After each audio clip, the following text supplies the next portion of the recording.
अस्सलाम वालेकुम नादरीन, आप यूट्यूब चैनल देख रहे हैं। मैं इमरान खान हूँ। नादरीन, सबसे पहले तो जो इंसिडेंट हुआ लाहौर में दो ख़वातीन के साथ ज़्यादती वाला, उस इंसिडेंट से बात का आगाज़ करते हैं। मेरे पास और भी कुछ ख़बरें हैं, वो ख़बरें भी मैं आप तक पहुँचाता हूँ।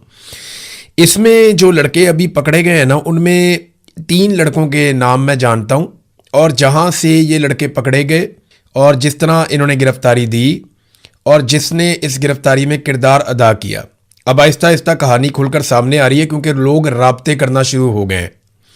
ये जो लड़के हैं, इनके पहले नाम आप सुन लें। एक का नाम सिकंदर है, एक का नाम हसन है और एक का नाम रज़ा डार है। ये 3 लोगों का नाम तो मैंने आपको बता दिया। रज़ा डार जो है ये इसहाक डार का नवासा और अली डार का भांजा है, यानी ये नवाज शरीफ फैमिली का रिश्तेदार भी है। इसकी फैमिली के साथ तस्वीरें भी हैं। वो ख़वातीन ने बताया भी है कि ये साबिक वज़ीर आज़म के साथ, बाकी लोगों के साथ इनकी काफ़ी तस्वीर है, और वह तस्वीर इन्होंने उन्हें दिखाकर मुतासिर करके पाकिस्तान में बुलाया था दिहाड़ी लगाने के लिए कि इनसे हम पैसे निकलवाएंगे। अब हुआ ये कि ये जो बाकी लड़के 3 गिरफ्तार हुए हैं रज़ा डार के अलावा, वो जिन लड़कों के साथ मौजूद थे उनमें से कुछ ने मेरे साथ रब्ता किया। अब वो कुछ चीज़ें उन्होंने मुझे बताई हैं जो बड़ी इंटरेस्टिंग है। जो हकायक है वो अब मैं आपके सामने रखता हूँ। एक तो ये जो कहानी सुनाई जा रही है ना, कुछ टाउट्स आ गए टीवी पे, जनाब बड़ा कमाल, पंजाब पुलिस ने ये कर दिया, उनके पास ट्रैक एंड ट्रेस का एक सिस्टम है, उन्होंने इस तरह करके किया, उस तरह करके किया। ये ऐसा नहीं है। ये मामला ये है कि वो जब लड़कियों का रब्ता करवाया गया उनके माँ बाप से, एक तो उनके साथ जो जुल्म सितम हुआ वो तो सारा रिकॉर्ड का अब हिस्सा है, और ताकतवर लोगों के कहने के ऊपर जो दफ़ा 164 का बयान है उसको सील कर दिया गया है। वो ख़वातीन जो कुछ बताकर गई हैं वो चीज़ सील कर दी गई है, और अब केस को दबाने की कोशिश की जा रही है, क्योंकि इसके पीछे शरीफ खानदान का, क्योंकि बीच में नाम आ गया है, उनके लोगों का नाम आ गया, लिहाजा आपको पता है, आइडिया आपको है कि फिर क्या होता है। देखिए ना, इसहाक डार का दफ्तर तो इस्तेमाल हुआ वीज़ों के लिए, और वहीं से ये कहानी शुरू होती है। जब वो लड़कियों ने अपने वालिदैन से रब्ता किया तो वो जो डच लड़की थी उसने अपनी ज़ुबान में कोई कोड बताया वालिदैन को, और उन्होंने फिर रब्ता किया एम्बेसी के साथ। मामला बड़े गर्म हो गए, फौरी तौर पे सिस्टम मुतहर्रिक हो गया, और फिर अली डार ने मुबैना तौर पे रब्ता किया उन लड़कों से। अब ये बात उन लड़कों की है जो लड़के गिरफ्तार हुए, और उन लड़कों ने ये बात अपने दोस्तों को बताई, अपने करीबी लोगों को बताई, और वहीं से उठकर वो फिर बाद में गिरफ्तारी देने के लिए भी गए।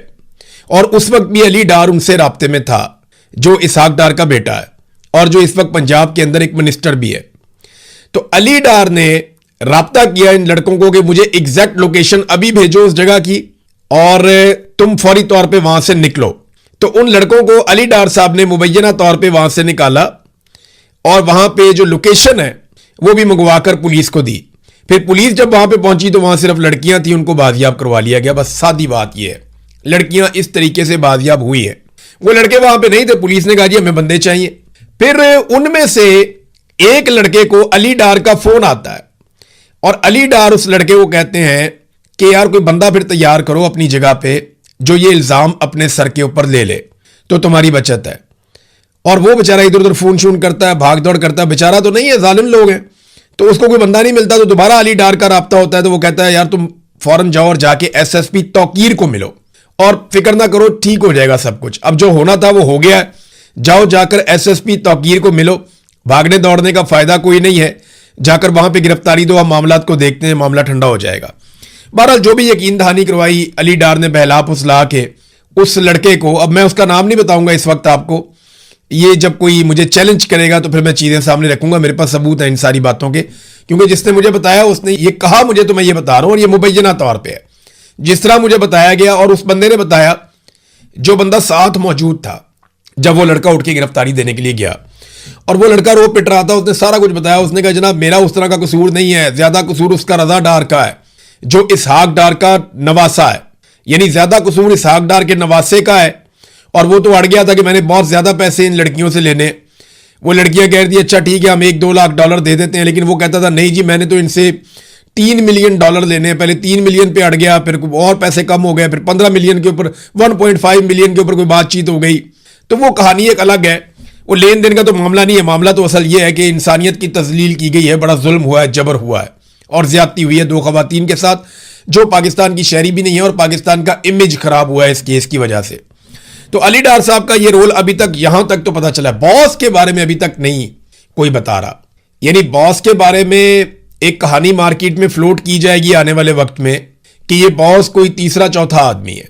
कई लोग जो है वो ये दावा कर रहे हैं कि बॉस जो है वो भी शरीफ खानदान का बंदा है, लेकिन बॉस के बारे में ये दावा किया जा रहा है कि वो कोई अलग आदमी है। कहानी अभी मार्केट में आ जाएगी, लेकिन असल बात यह है कि उसको गिरफ्तार करके सामने लाया जाए। अब बंदे अरेंज किए जा रहे हैं इस तरह के जो आकर ये इल्जाम अपने ऊपर लें। कहानी जो नहीं आएगी ना, वो पता क्या आएगी, मैं आपको बता देता हूं कि जनाब ये जो लड़के हमने गिरफ्तार किए हैं ना, ये कहानी मैं आपको बता रहा हूं जो तैयार हो रही है, और बाकायदा एक जगह बैठ के कहानी तैयार हुई है कि ये जो लड़के अभी गिरफ्तार हमने किए हुए ना, इनका इतना बड़ा किरदार नहीं है, इनका तो लेन देन का मामला था, तो ये तो रिकवरी करना चाहते थे, तो इन्होंने कुछ लोगों को बुलाया खवातीन पे सख्ती करने के लिए, ये वहां से चले गए। खवातीन के साथ पता नहीं उन लोगों ने क्या किया, वो जो भी उन लोगों ने खवातीन के साथ किया उसमें इन लड़कों का कोई किरदार नहीं है।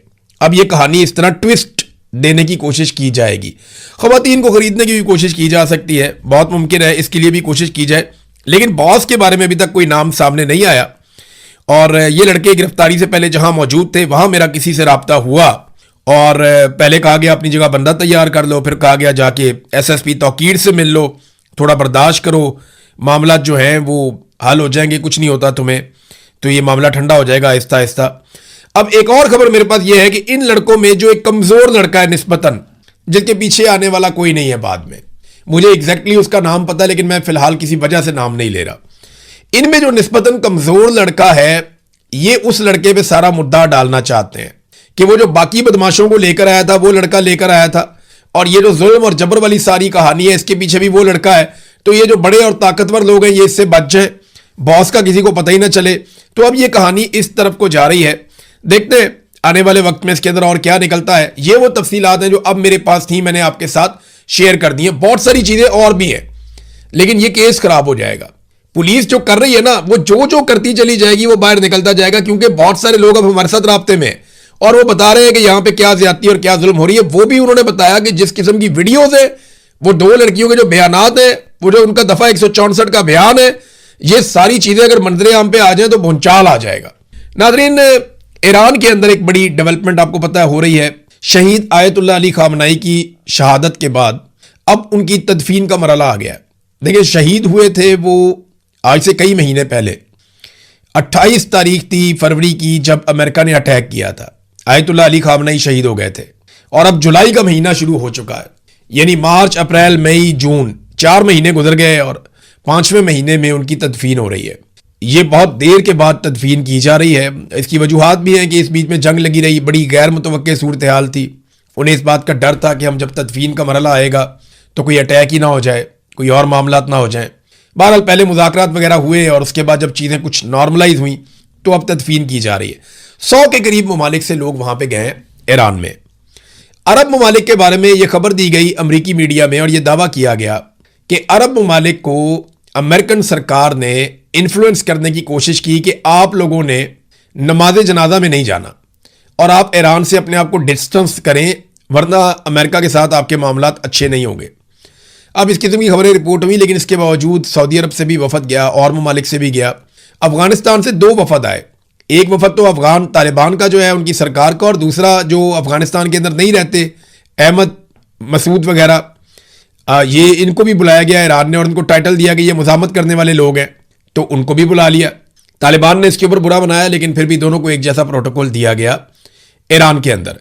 पाकिस्तान की जानिब से शहबाज शरीफ, इसहाक डार और वज़ीर आला सिंध वो भी गए हैं, मोहसिन नकवी भी गए हैं, बिलावल जरदारी भी है, फील्ड मार्शल आसिम मुनीर भी है। ये सारे लोग गए हैं पाकिस्तान की तरफ से, और बहुत बड़ा वफद है पाकिस्तान का जो इस नमाज जनाजा में शिरकत के लिए गया, फ्यूनरल में शिरकत के लिए। लेकिन मैं ये तस्वीर आपको एक दिखाता हूं, इसको जरा देखें आप और अंदाजा करें कि क्या ये प्रोटोकॉल है, क्या ये दुरुस्त प्रोटोकॉल है कि फील्ड मार्शल सेंटर में सरकारी मुलाजिम जिसने रिटायर हो जाना है 22वें ग्रेड का ऑफिसर, और वजीर आजम उनके एक पहलू में और नायब वजीर आजम उनके दूसरे पहलू में, यानी वस्त में फील्ड मार्शल और एक साइड पे वजीर आजम और दूसरी साइड पे नायब वजीर आजम, और बिलावल जरदारी पीछे हाथ बांध के सर झुका के अच्छे बच्चों की तरह चल रहा है। यह मनाजिर देखकर मुझे बड़ी खुशी हुई। देखिए, जुल्फिकार अली भुट्टो ने जो सियासत शुरू की थी ना अयूब खान के साथ मिलकर, जो protocol field marshal Ayub Khan को जो हैसियत जुल्फिकार अली भुट्टो ने दी वो डैडी करार देते थे, अब वही हैसियत बिलावल आज फील्ड मार्शल आसिम मुनीर साहब को दे रहे हैं। तो भुट्टो साहब ने वो जो दाग धोया वो अपने खून के साथ धोया, उनकी बेटी को अपना खून देना पड़ा तब जाके ये दाग धुले। लेकिन जरदारियों ने जब पीपल्स पार्टी पे कब्जा किया तो चाहे वो आसिफ जरदारी हो चाहे वो बिलावल जरदारी हो, उन्होंने पीपल्स पार्टी को वहीं पहुंचा दिया जहां से जुल्फिकार अली भुट्टो ने अयूब खान को डैडी कहते हुए आगाज किया था।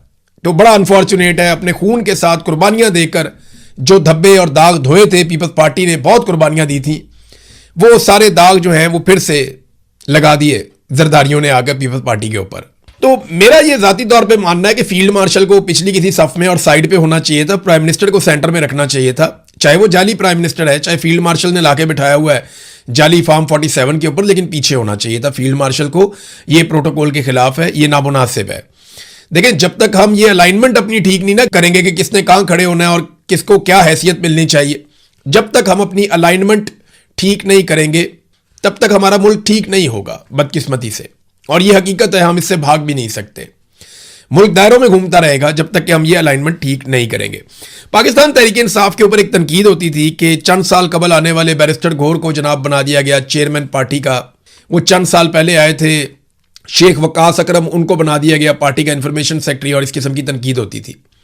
अभी एक दिन पहले पाकिस्तान पीपल्स पार्टी को छोड़ा और ज्वाइन किया आईपीपी को सरदार तनवीर इलियास ने। एक दिन पहले, ये एस्टेब्लिशमेंट की खास पार्टी है आईपीपी, इस्तेहकाम पाकिस्तान पार्टी, अलीम खान आजकल इसको चला रहे हैं। तो एक दिन पहले इस्तेहकाम पाकिस्तान पार्टी को ज्वाइन करते हैं और अगले दिन वो इस्तेहकाम पाकिस्तान पार्टी के सदर बन जाते हैं पूरे आज़ाद कश्मीर के। है ना इंटरेस्टिंग? तो पाकिस्तान तहरीक इंसाफ पे जिन बातों पर लेकर तनकीद की जाती है मीडिया में, बाकियों के लिए वो क्राइटेरिया उतना सख्त है ही नहीं। ये बड़ा अनफॉर्चुनेट है। हुकूमत ने अवाम को रिलीफ देना था, पेट्रोलियम मसनूआत की कीमतों में बड़े दावे और वादे किए जा रहे थे, बड़ी बातें की जा रही थी, लेकिन एक मरतबा फिर अवाम को पेट्रोलियम मसनूआत की कीमतों में कोई रिलीफ नहीं दिया गया।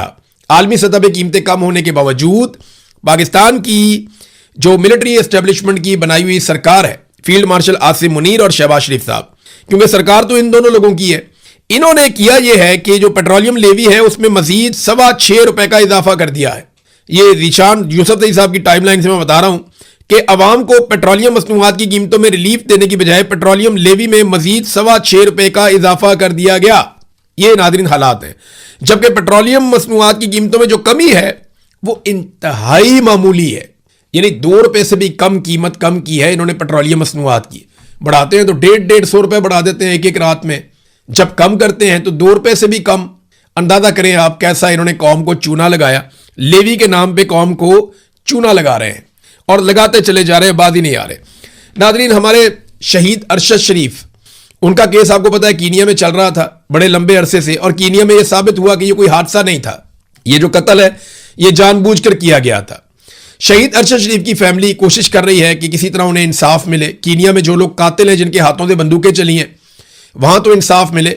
जो इस कत्ल के पीछे है, जिनके पाकिस्तान में नाम लिए गए, चले वहां इंसाफ मिलने में ताखीर हो सकती है तो कीनिया में तो काम शुरू हो। लेकिन कीनिया की सुप्रीम कोर्ट ने पाकिस्तानी सहाफ़ी अरशद शरीफ की हलाकत के जिम्मेदार पुलिस एहलकारों के खिलाफ फौजदारी कार्रवाई का हुक्म देने की दरखास्त मुस्तरद कर दी। अदालत ने अपने फैसले में वादे किया है कि अदालतें डायरेक्टर ऑफ पब्लिक प्रोसिक्यूशंस को यह हदायत नहीं दे सकती कि वो कब या आया किसके खिलाफ फौजदारी मुकदमा कायम करें, उनका टेक्निकल मामला है। तो उन्होंने कहा जी हम ये हुक्म जारी नहीं कर सकते। लेकिन क्योंकि पिछली अदालत ये कह चुकी है कि, और ये फैसला आ चुका है कि शहीद अरशद शरीफ का जो कत्ल है वो कत्ल है और वो जानबूझकर मारा गया है, वो पहचान ना आने का कोई मामला नहीं है या कोई मिस्टेक नहीं है, कोई गलती से वो काम नहीं हुआ, वो जानबूझकर किया गया था। तो मकामी मीडिया में जो खबरें शाये हुई उनमें अरशद शरीफ की अहलिया जवेरिया सदीक की, क्योंकि वो ज़्यादातर इस मामले को देख रही थी, तो उन्होंने सुप्रीम कोर्ट से रुजू किया था पिछले फैसले के कुछ हिस्सों पर, लेकिन सुप्रीम कोर्ट से उन्हें वहाँ पे इंसाफ नहीं मिला। असल में तो इसका इंसाफ पाकिस्तान में होना है। इसके ताने बाने पाकिस्तान में आकर मिलते हैं कि किन लोगों की वजह से अरशद शरीफ को पाकिस्तान छोड़ना पड़ा, किन लोगों ने उन्हें यूएई से निकलवाया, फिर किन लोगों ने उन्हें धमकाया, उन्हें परेशान किया, उन्हें जान से मारने की धमकियां दी, किन से डरकर वो कीनिया के अंदर रहने पर मजबूर थे, और फिर कीनिया में किसने उनका ये कत्ल करवाया। और पाकिस्तान में बाद में प्रोपेगेंडा भी किया गया कि जनाब ये तो गलती से कत्ल हो गया। ये बड़ा अनफॉर्चुनेट है कि अभी तक इंसाफ नहीं हुआ, लेकिन एक दिन इस केस में इंसाफ जरूर होगा, ये आप याद रखिएगा। नादरीन, जो ईमान मजारी और हादी अली चट्ठा का केस है उसमें भी एक डेवलपमेंट हुई है। ये पिछले कई महीनों से यानी जनवरी से इनको पकड़ा हुआ है और इनको छोड़ ही नहीं रहे। ईमान मजारी और हादी अली चट्ठा का कसूर जो है वो एक ट्वीट का है और 17 साल तक की इनको सजा सुना दी गई है। अब ईमान मजारी और हादी अली चट्ठा की सजा मुअत्तली दरखास्तें सुप्रीम कोर्ट ने आखिरकार 6 जुलाई को समाअत के लिए मुकर्रर कर ली हैं। सुप्रीम कोर्ट ने 12 मई को इस्लामाबाद हाई कोर्ट को हदायत दी थी। ये 12 मई, अब आप याद रखें, मई का महीना पूरा गुजर गया, जून का महीना पूरा गुजर गया और अब जुलाई आ गया। लगभग 7 हफ्ते हो गए हैं। सुप्रीम कोर्ट ने यह हदायत दी थी कि जनाब 2 हफ्तों के अंदर सजा मुअत्तली की दरखास्तों के ऊपर फैसला किया जाए हाई कोर्ट को, लेकिन हाई कोर्ट ने 2 हफ्तों में फैसला नहीं किया। 7 हफ्ते गुजर गए हैं और अब दोबारा से ये केस सुप्रीम कोर्ट में लगने जा रहा है। जजेस वो पहले वाले नहीं है, थोड़ी बेंच में तब्दीली है। 3 रुकनी बेंच पीर वाले दिन सुनेगा। तो मैं उम्मीद करता हूं कि पाकिस्तान की ये बेटी ईमान मजारी और हादी अली चट्ठा ये दोनों रिहाई पा के बाहर आ जाएंगे। इन्होंने कमजोरों के लिए बहुत आवाज उठाई है, तो सारे पाकिस्तान को इनके लिए जरूर आवाज उठाते रहना चाहिए।